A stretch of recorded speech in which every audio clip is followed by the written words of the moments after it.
Currently, the elephant in the room in the security sector is the worrying trend of emerging cases of femicide, which have brought to fore the underlying and ongoing violations of the rights of women in particular.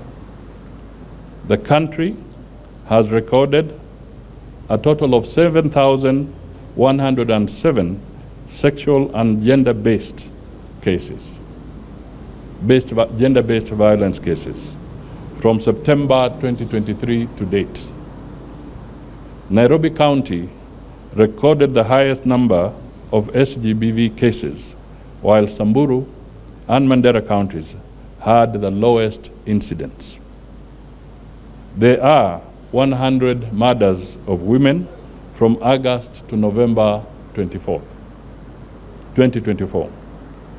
So far, the Directorate of Criminal Investigations has completed investigations on these, and the majority are pending before court. The Inspector General of Police has formed a specialized missing persons unit domiciled at the DCI homicide unit to deal with cases of femicide. In the period under review, the Directorate of Refugees formally introduced the Shirika Plan, which proposes the conversion of refugee camps into integrated settlements for the mutual benefit of refugees and host communities. Ladies and gentlemen, this Shirika Plan has now become a global flagship for benchmarking in dealing with refugees. This is Kenya that has pioneered and led in this Shirika Plan. We invested in 2 modern printers with a combined capacity of producing 500 passports per hour. This investment, in tandem with the procurement of 1 million passport booklets, the recruitment of 300 immigration officers, and modifications of physical facilities, effectively resulted in the clearance of a backlog of 609,805 passports. So basically, there is no backlog now. The Directorate also opened 2 new offices in Kericho and Bungoma, taking services closer to citizens and effectively easing pressure on existing offices. To encourage the uptake of job opportunities arising out of the government's efforts to secure foreign jobs for its citizens, the Directorate also set up special desks to hasten the issuance of passports. On social media and the rise of sensational and misinformation, we request citizens to be vigilant to sensationalist social media posts and seek to verify the authenticity of information posted online. While social media is an invaluable tool for disseminating news, it has unfortunately been used by several individuals to manipulate public perception and pursue political agenda inconsistent with our national interests and against the sanctity of the Constitution. And let me just give a very recent example. Earlier in the week, the Inspector General of Police flew to one of the border areas in northern Kenya, where on the social media there was a buzz that 10 minors had been buried alive in that area. The Inspector General is here.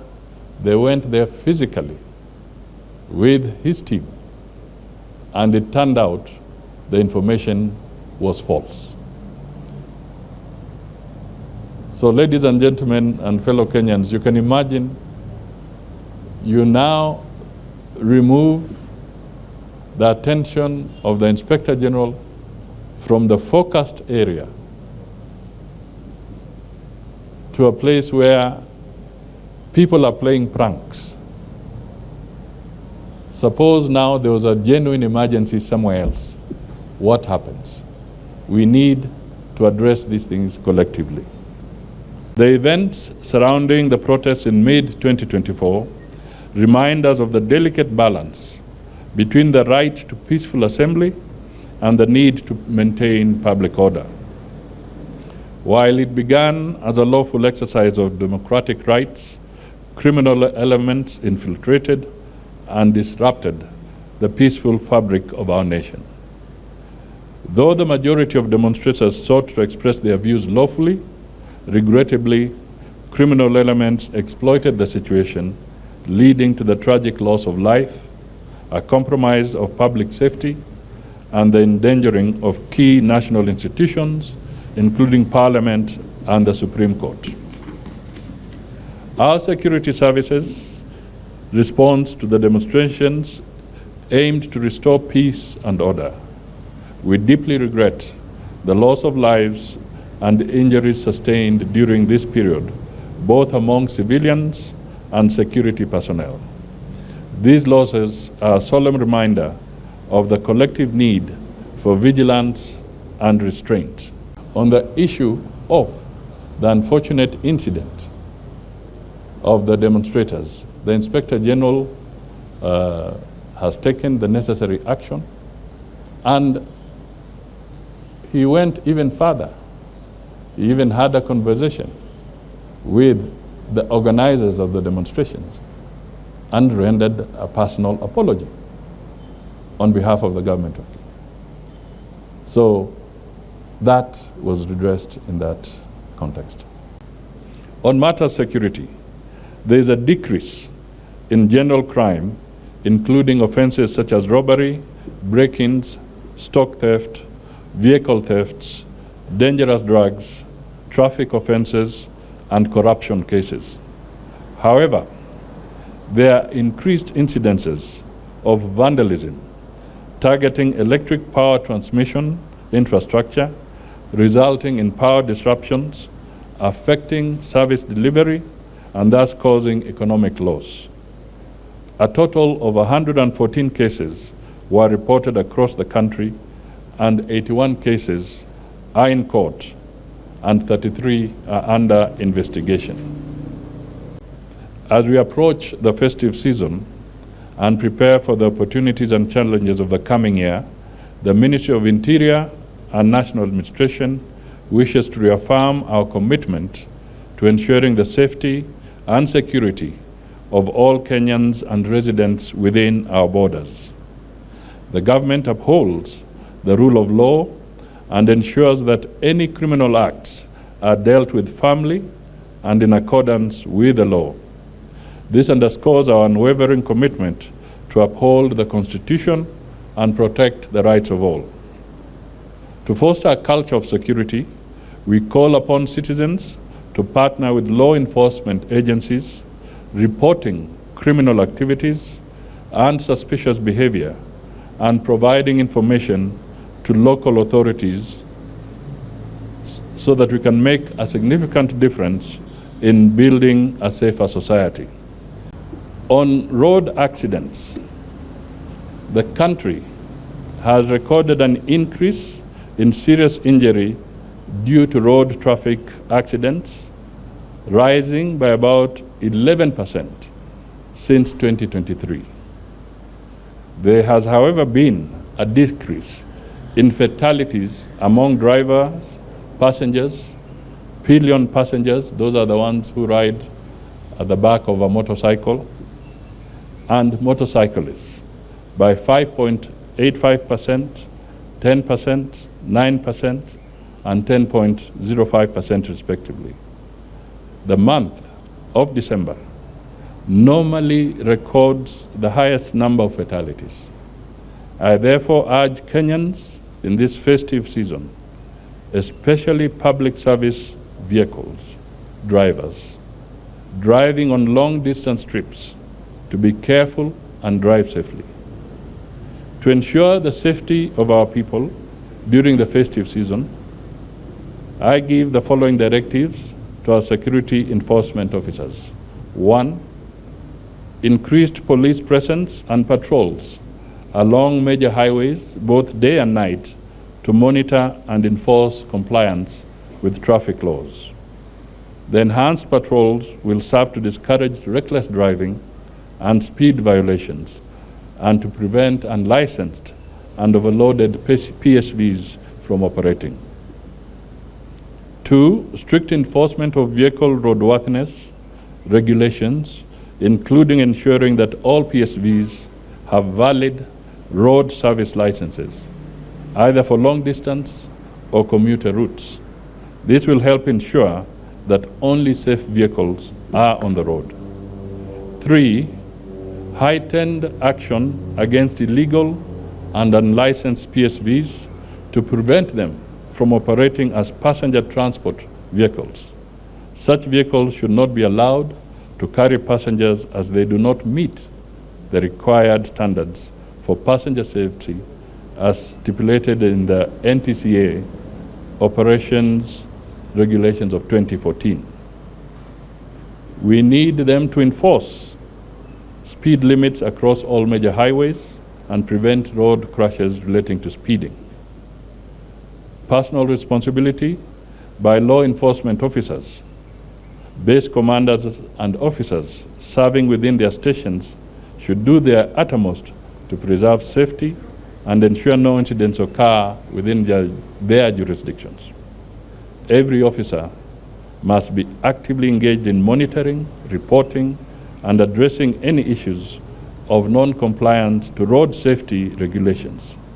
This is critical to the national road safety goal of reducing road traffic fatalities by 50% before 2028. The enhanced multi-agency collaborations have also led to the recovery in our airports of 2,540 kilograms of elephant ivory, 14,547 kilograms of bushmeat, and 5.92 kilograms of rhino horns.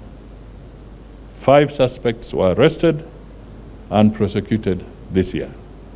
The focus on the North Rift counties involving National Police and the Kenya Defence Forces has seen a 62% decrease in cattle rustling cases in Baringo, Turkana, Samburu, Elgeyo Marakwet, West Pokot, Marsabit, Laikipia, Isiolo, and Meru counties, where certain areas were earlier gazetted as disturbed and dangerous. These successes can be attributed to the coordinated multi-agency operation Maliza Uhalifu in the North Rift. Relatedly, 250 suspects, including 14 political leaders, were arrested and processed during the same period. The multi-agency operation updates as of 17th December 2024 indicate that 240 firearms were surrendered,